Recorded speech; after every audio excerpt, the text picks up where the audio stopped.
주님이 가르쳐 주신 기도로 다 같이 기도하겠습니다. 하늘에 계신 우리 아버지의 이름을 거룩하게 하시며 아버지의 나라가 오게 하시며 아버지의 뜻이 하늘에서와 같이 땅에서도 이루어지게 하소서. 오늘 우리에게 일용할 양식을 주시고 우리가 우리에게 잘못한 사람을 용서하여 준 것 같이 우리 죄를 용서하여 주시고 우리를 시험에 빠지지 않게 하시고 악에서 구하소서. 나라와 권능과 영광이 영원히 아버지의 것입니다. 아멘. 오늘 우리 화평교회에 주시는 하나님의 말씀을 듣습니다. 하나님의 말씀은 신명기 32장 9절부터 12절까지 있는 말씀입니다.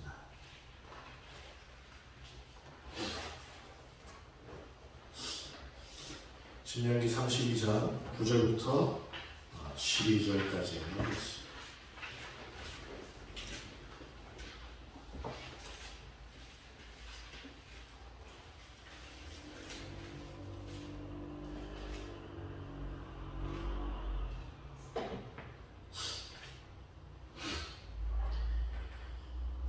우리 다 같이 한 목소리로 합독하도록 하겠습니다. 시작. 여호와의 분깃은 자기 백성이라 야곱은 그가 택하신 기업이로다.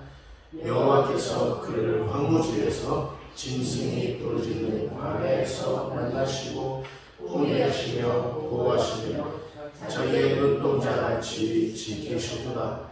마치 독수리가 자기의 보금자리를 어지럽게 하며 자기의 새끼 위에 너풀을 걸며 그의 날개를 펴서 새끼를 받으며 그의 날개 위에 그것을 먹는 것 같이 여호와께서 홀로 그를 인도하셨고 그와 함께한 다른 신이 없었다. 아멘. 성경 속에 많은 말씀을 읽지만 제가 개인적으로 너무 사모하는 말씀이 오늘 이 신명기 32장 11절 12절 이 말씀입니다. 오늘 절박함에 관하여 라는 제목으로 함께 우리 하나님의 음성을 청할 때 설교하는 저에게나 말씀 경청하시는 여러분에게나 동일한 은혜가 있기를 소망합니다. 믿음의 세계에서 꼭 지켜져야 할 게 있습니다. 많은 것들이 있지만 그 중에 하나, 우리 하나님 앞에 믿음의 세계에서 우리가 꼭 지켜야 할 것. 오늘 설교 제목과 연관시켜서 생각해보면 절박함입니다. 절박함. 왜 절박함이라고 저는 생각하느냐? 절박하면요, 사람이 절박하면, 목사가 절박해지면 마음은 힘들어요. 부딪히면, 맞닥뜨리면 혼란스럽습니다. 너무 고통스럽습니다. 발을 동동 구르는 세월들이, 시간들이 어마어마합니다. 힘듭니다. 그러나 절박함이 찾아오면 결국은 그 절박함이 우리로 하여금 하나님 앞에서 살아있게 한다라는 사실이에요. 내가 절박함 너무 힘들지만 고통스럽지만 안 왔으면 좋겠지만 절박함 가운데 하나님께 매달리게 된다. 하나님 앞에 살아있게 된다. 하나님 앞에서 의미 있게 된다. 비로소 하나님 앞에서 예배자로 존재하게 된다는 사실이에요. 무엇가? 우리 가슴 속에 있는 하나님을 향한 그 절박함이 그렇게 한다는 의미예요. 요새 TV 프로그램 제가 이렇게 막 챙겨보고 그러진 않지만 주위 사람들 어제도 어떤 집사님 이렇게 잠깐 신방가 보니까 그 가게 안에 팬텀 싱어라는 TV 프로그램이 하는데 저도 참 좋아하는 프로그램입니다. 팬텀 싱어. 팬텀 싱어가 뭐예요? 이렇게 물어보면 여러분 저를 참 곤란하게 하는 거거든요. 알고 계셔야 됩니다. 팬텀 싱어 알고 계시죠? 자, 알고 계시면 끄떡끄떡. 팬텀 싱어. 그 다음에 애들 좋아하는 쇼미더머니. 쇼미더머니. 거기에 랩싱어들 발탁하는 거죠. 그리고 아이돌 그룹을 발탁하기 위한 경쟁 프로그램들이 부지기수입니다. 지금 앞다퉈서 방송사들이 다 그런 프로그램을 만들어내고 했는데 저는 한번 유심히 그 참가자들의 그 경쟁에 임하는 그들의 태도를 한번 주목한 적이 있습니다. 그 젊은 애들이 이제 뭐 고등학생 이제 막 갓 접어든 애들이 그렇게 절박할 수가 없어요. 내가 정말 가수라는 그 꿈을 이루고 싶은데 절박한 가운데 임한단 말이에요. 경쟁에. 자신의 모든 것을 다 건 것 같아요. 그래서 떨어지면 그렇게 꺼이꺼이 슬피는 애들이 있더라고요. 애들도 마찬가지, 어른들도 마찬가지, 참석한 어른들. 그 절박함 속에서 승리한 사람들에게 그리고 관중들은 시청자들은 박수를 보내죠. 절박함 가운데 승리한 사람들. 그 프로그램이 진행되는 동안에 멘토들이 하는 말들도 유심히 본 적이 있습니다. 정말 찌르는 채찍같이 막 그렇게 너무 아픈 얘기들을 많이 하더라고요. 왜 그럴까? 저 멘토는 왜 그럴까? 피아노를 안 섞였을 텐데 자기 조카도 아닌데 그리고 또 자기 회사의 가수도 아닌데 왜 이렇게 찌르는 말들을 할까? 가만히 생각해 보니까 그들에게 참가자들에게 절박함을 일깨우는 소리들이었어요. 그래서 좀 가혹하게 얘기합니다. 그걸 지금 노래라고 합니까? 공기 반 소리 반 하면서 사람이 어떻게 공기 반 소리 반 입안에서 50대 50 딱 그렇게 내냐고요. 박진영 씨는 그렇게 노래하는 것 같지 않지만 뭐 이렇게 50대 50이다 뭐 너무 가혹한. 왜 그럴까요? 절박함을 일깨우는 사람. 망하라 그러는 소리가 아닙니다. 창피 주는 소리가 아니에요. 절박함을 일깨우는 소리입니다. 여러분 하나님께서 우리들에게 말씀하실 때 어떨 때는 되게 아픕니다. 아픈 말씀이 있어요. 우리들이. 그 아픈 말씀을 우리가 접하면 우리 마음은 어떻게 합니까? 하나님께서 우리의 믿음의 그 절박함을 일깨우시기 위해서 하시는 말씀인 줄 여러분이 깨달으시기 바랍니다.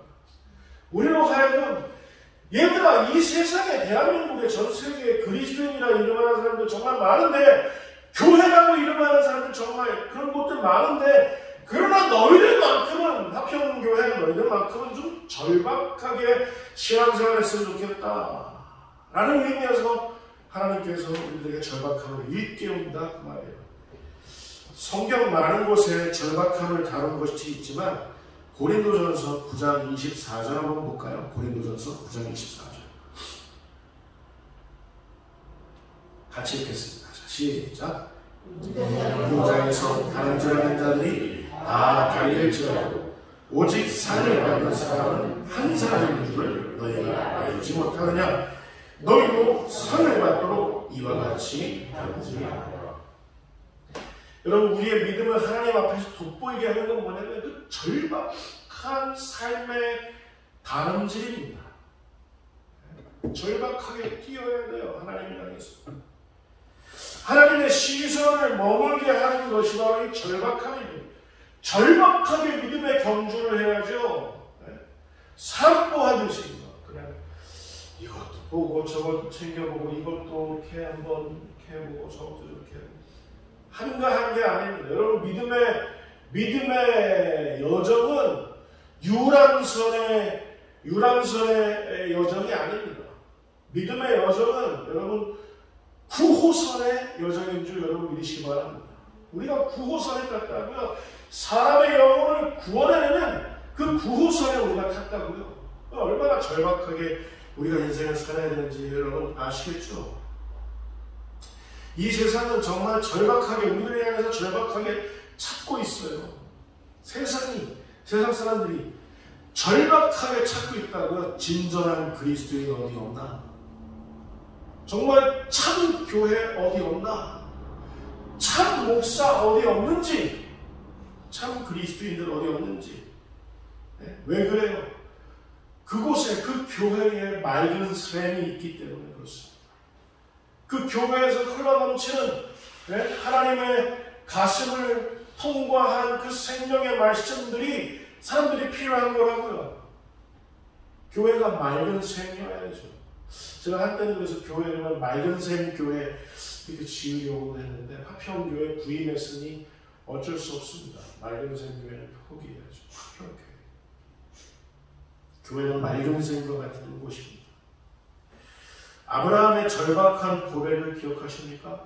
하나님을 향한 아브라함의 고백, 절박했다고요. 모리아산에서, 모리아가 뭐예요? 하나님이 보신다라는 의미입니다. 모리아, 하나님이 보신다. 모리아산에서 하나밖에 없는 아들, 자기 독생한 그 이삭을, 그 장성하기 전에 청소년 시기에 그 이삭을 번제로 하나님 앞에 드리기 전에 절박한 예배의 고백을 했습니다. 아들을 번제로 드리려고 정말 칼을 들어서 번제로 드리려고 이렇게 내치려는 순간 하나님께서 하나님의 말씀이 임했습니다. 창세기 22장 16절에서부터 17절. 그 절박한 고백 위에 절박하신 하나님이 어떻게 절박한 말씀을 남기셨는지 한번 같이 읽겠습니다. 시작. 이르시되 여호와께서 이르시기를 내가 나라를 맹세하노니 이같이 행하여 내 안을 내 복자로 아끼지 아니하였은즉 내가 내게 큰 복을 주고 내 씨가 크게 번성하여 하늘의 별과 같고 바닷가의 모래와 같게 하리니 내 씨가 그 대적의 성문을 차지하리라. 절박한 그 번제의 고백을 하려는 아브라함에게 하나님이 말씀하시는 거예요. 네가 아끼지 아니하는구나. 아끼지 아니하는. 아끼지 아니한 너의 그 고백의 모습을 보니까 어떻게 하시겠다고요? 큰 복도 그리고 번성케 하는 역사도 잇따르게 하신다라는 하나님의 약속입니다. 모리아.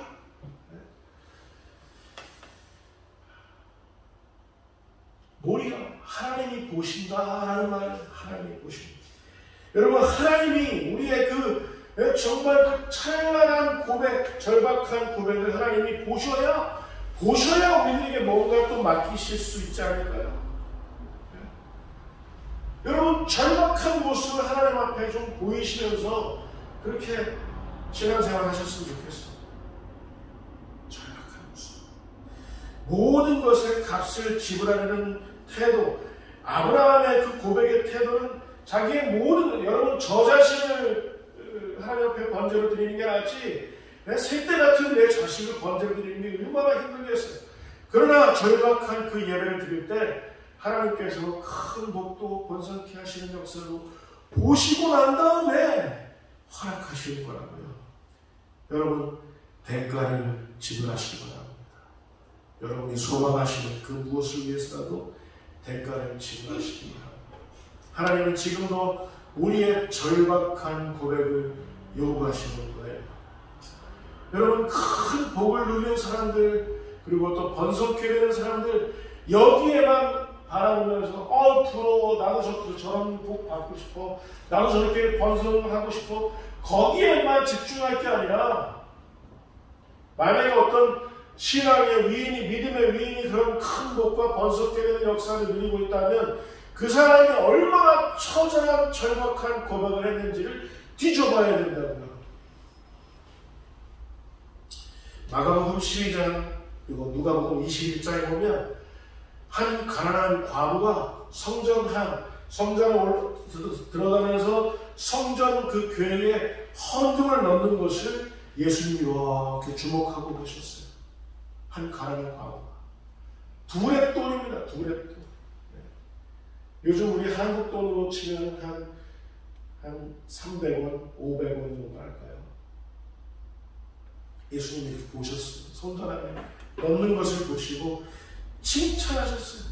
얘들아, 이 많은 부자들이 자신의 전부가 아닌 자신의 일부를 드리는 그것보다도 이 가난한 과부가 드린 그 300원, 200원, 300원 가장 많은 것을 생활비 전부를 넣었느니라. 예수님 칭찬하시죠.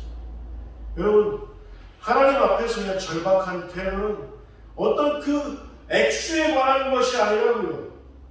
여러분, 우리가 예배를 드릴 때 하나님 앞에 전부를 드리겠다는 그런 태도로 하나님 앞에 임하시기 바랍니다. 하나님 저의 전부를 드립니다. 내가 어디서 예배를 드리든 저의 전부를 드리겠습니다. 엘리야와 사르밧 과부 이야기도 아시죠? 온 땅에 엘리야가 살았던 그 이스라엘 온 땅에 기근과 굶주림이 일어났습니다. 그런데 엘리야가 이 가난한 사르밧 과부에게도 엘리야가 요구를 하는 거예요. 나로 먼저 먹게 하라. 너 가지고 있는 것이 얼마냐? 가루 한 움큼과 그리고 기름 몇 방울밖에 없습니다. 이거를 떡으로 구워서 내 아들과 먹고 이제 죽으려고요. 그렇게 얘기를 했는데 엘리야가 나로 먼저 먹게 하라. 하나님의 말씀이 임한 거예요. 순종을 요구할 거예요.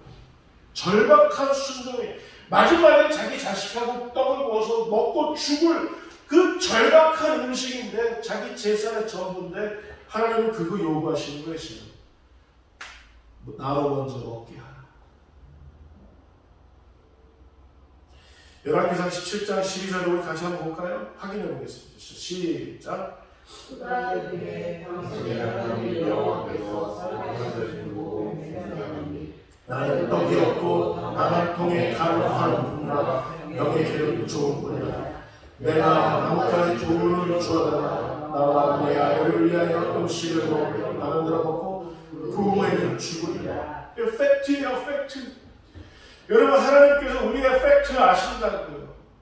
우리가 얼마나 어렵게 손발이 불트도록 얼마나 어렵게 사는지 우리 삶의 모든 저항들을 일일이 아신다고요. 그런데 하나님께서 우리들에게 절박함을 요구하실 때가 있어요. 절박함. 여러분, 하나님은 정말 온전하신 겁니까? 그 마지막에 떡을 부어서 먹던 그 마지막 것까지 그걸 그렇게 뺏어서 잡수시려는 분이 우리 하나님이세요. 과부의 마지막 것까지 착취하시는 분이 우리 하나님이십니까? 네, 이단 교회들은 그렇게 합니다. 이단 교회들은 자기들에게 한 가정을 완전히 망가뜨릴 정도로 그렇게 하더라고요. 그러나 우리 하나님은 그런 분이 아니세요. 하나님께서는 여러분 잘 들으십시오. 우리들에게 하나님을 향한 그 절박한 태도를 일깨우시고 난 다음에 그 절박함으로 우리를 살리시고 그 절박함으로 우리의 삶을 형통케 하시고 큰 복을 주시고 우리로 하여금 번성케 하시기 위해서 절박함을 일깨우실 뿐인 것을 여러분 기억하시기 바랍니다. 그거 우리 마지막 거 하나님이 받아서 그거 뭐 하시겠어요? 우리 하나님 얼마나 부자신데 말씀으로도 지금도 말씀으로도 얼마든지 황금을 만드실 수 있는 분이 우리 하나님이신데 뭐가 우리 200원 300원 그게 필요하겠어요? 우리에게 절박한 고백, 절박한 예배를 요구하시는 뿐입니다. 여러분, 기근과 굶주림의 시대에 우리가 믿음으로 살아가는 법이 있습니다. 열왕기상 17장 13절 14절 말씀 우리 같이 읽도록 하겠습니다. 시작. 엘리야가 그에게 이르되 두려워하지 말고 사람에게 말대로 하려니와 먼저 그곳으로 나를 위하여 사정떡 한 개를 만들어 이대로 가져오고 그 위에 여호와 내 아들을 위하여 만들라. 이스라엘의 하나님 여호와의 말씀이 나 여호와가 비를 지면에 내리는 날까지 그 똥의 가루가 떨어지지 아니하고 그 병의 기름이 없어지지 아니하리라 하시나니. 여러분 잘 들으세요. 지금은 우리 믿음 생활하는데 정말 이런 기근이 있을까 싶은 시대입니다. 큰 굶주림의 시대입니다. 기근과 굶주림을, 물론 기근과 굶주림을 느끼지 않는 그런 사람들, 그런 그리스도인들, 그런 교회들 있을 수도 있겠지만, 그러나 지금은 하나님 보시기에도 우리가 믿음의 영적인 눈으로 보기에도 지금은 너무나도 신앙생활하기 힘든 기근과 굶주림의 시대입니다. 이 기근과 굶주림의 시대에 살아남는 법이 있어요. 어떤 방법이 있는지 아십니까?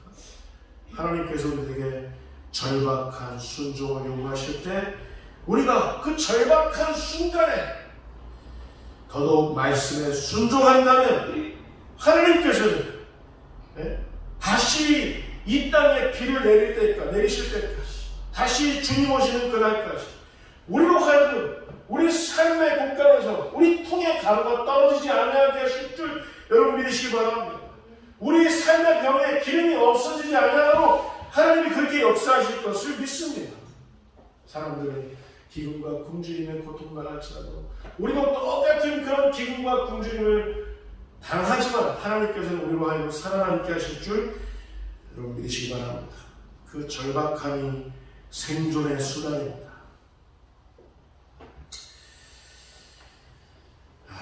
제가 진단하건대 목회자인 저 자신도 이 절박함이 사라졌다는 사실에 잠옷 두렵지 않을 수 없습니다. 왜 나는 목사인데 절박하지 않을까?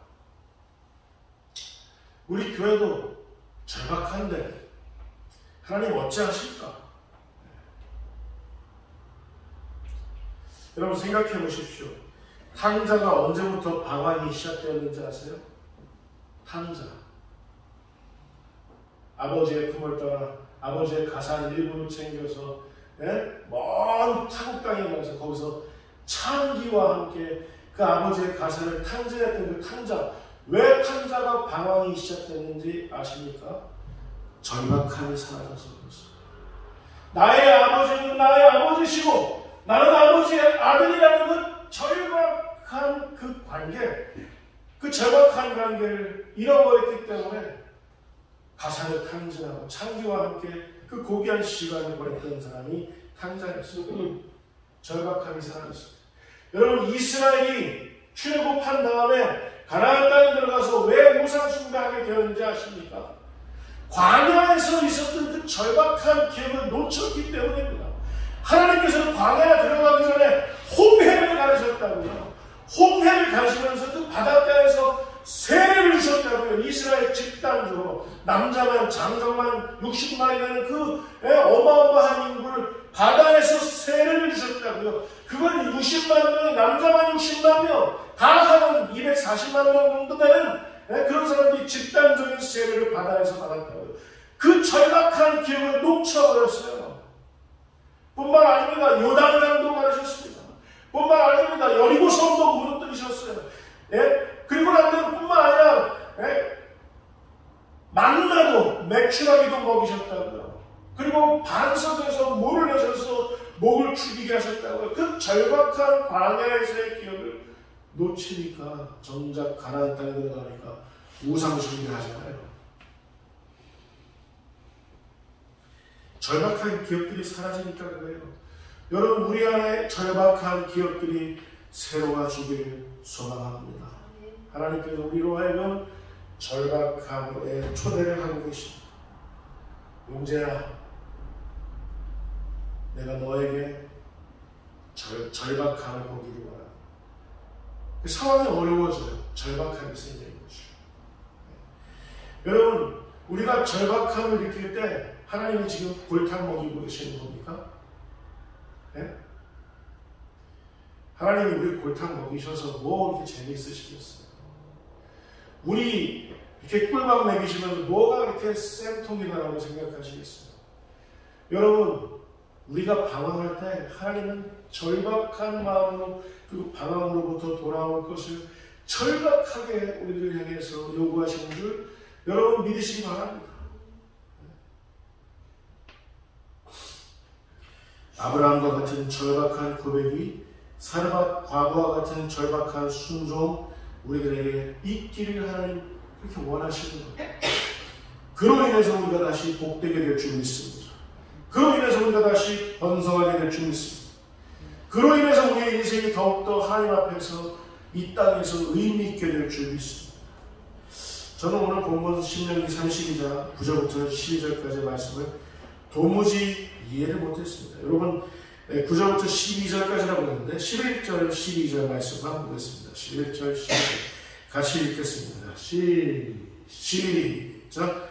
마치 우리가 자기의 공들을 어렵게 하며 자기의 스키를 거두려며 그의 날개를 펴서 스키를 잡으며 그의 날개 위에 그것을 얹는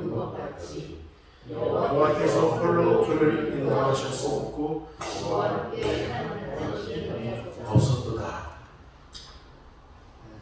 여러분, 독수리가 알을 낳고 새끼를 부화시켜서 그 새끼가, 여러분, 독수리가 독수리가 알을 낳으면 그 알에서 계란 후라이가 될까요? 아니면 그 알에서 독수리가 태어날까요? 그런데 이 독수리 어미가 알에서 깨어난 자기 그 새끼를 독수리로 양육해내는 방법이 있어요. 여기에 나와요. 하나님 이거 어떻게 하실까요? 도대체 독수리가 어떻게 한다고 그랬어요? 먼저 보금자리에서 알을 품고 난 다음에 알에서 깨어났어요. 얘네들이. 그래서 막 울 거 아닙니까? 독수리 이러면서 울 거 아닙니까? 독수리는 독수리라고 안 해요. 이런 얘기하면 좀 웃어주세요. 둥지를 어지럽게 한단 말이에요. 흔들어요. 그래서 독수리 새끼가 떨어질 거 아닙니까? 그럼 떨어지면, 절벽에서 떨어지면 어떻게 합니까? 밑에서 쫙 하고 내려가서 날개를 팍 나가는단 말이에요. 그리고 또 그 둥지를 또 흔들어요. 또 떨어져요. 그리고 밑에서 쫙 해요. 여러분, 독수리 새끼는 거기서 떨어질 때, 야, 신난다, 재미난다, 이렇게 생각할까요? 어머니, 나는 죽겠습니다 하면서 그 날개를 파닥거리지 않을까요? 파닥거리면서 독수리의 날개로 훈련되어지는 겁니다. 여러분, 하나님께서 지금 저와 여러분들을 절박하게 만드셨다면 저와 여러분들에게 믿음의 날개를 더욱더 튼튼하게 하시기 위한 하나님의 지혜인 줄 여러분 믿으시기 바랍니다. 아멘 하실 수 있을까요? 그래서 어지럽게 하시는 거예요. 어지럽게. 여러분이 어지럽게 한다라는 말 히브리어로 뭐냐면 히브리어로 우르라고 해요. 우르. 어지럽게 한다. 이 말 우르란 말은 본래 어떤 뜻이냐면 분발케 한다는 말이에요. 분발케 한다. 각성케 한다. 하나님이 용제를 절벽에서 밀으셨어요. 그럼 용제를 심판하시기 위함이 아니라 용제에게 믿음의 날개가 있다는 사실을 일깨우시기 위해서 절박한 날개짓을 요구하시는 거예요. 용제야만 날 수 있어. 믿음의 날개를 날 수 있어. 절박한 날개짓을 하기를 원하노라. 하나님 지금 그렇게 바라보시는 거예요. 그래서 우리로 하여금 각성케 하고 분발케 하는 거예요. 그래서 둥지를 어지럽게 하는 겁니다. 여러분, 지금 흔들리는 시대 아닙니까? 흔들리지 않는 곳이 없습니다. 하나님께서 둥지를 어지럽게 하시는 건 아닌지 여러분 기억하십시오. 지금 절박한 믿음의 날개짓을 회복할 때인 줄 여러분 깨달으시기 바랍니다. 우리 삶의 이유가 좀 절박해야 되지 않을까요? 내가 왜 공부할까? 내가 지금 왜 취업을 준비하고 있을까? 내가 왜 지금 사업을 하고 있을까? 내가 왜 지금 직장 생활을 하고 있을까? 절박한 삶의 이유를 되찾으실 수 있기를 바랍니다. 거기서 십자가를 만나시기 바랍니다. 우리가 지금 왜 일주일에 한 번, 우리 한평균에 일주일에 한 번밖에 지금 예배를 드리지 못하지만 제가 기도하는 가운데 예배의 숫자를 좀 늘리고자 하려고 그래요. 나중에.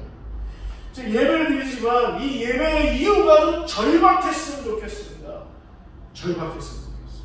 설교자도 좀 절박하게 설교했으면 좋겠고 여러분도 말씀을 경청하실 때 정말 하나님이 말씀하시는 것처럼 그렇게 가슴을 막 열면서 여러분 신령고를 하면서 말씀을 받으실 수 있기를 바랍니다. 절박하게.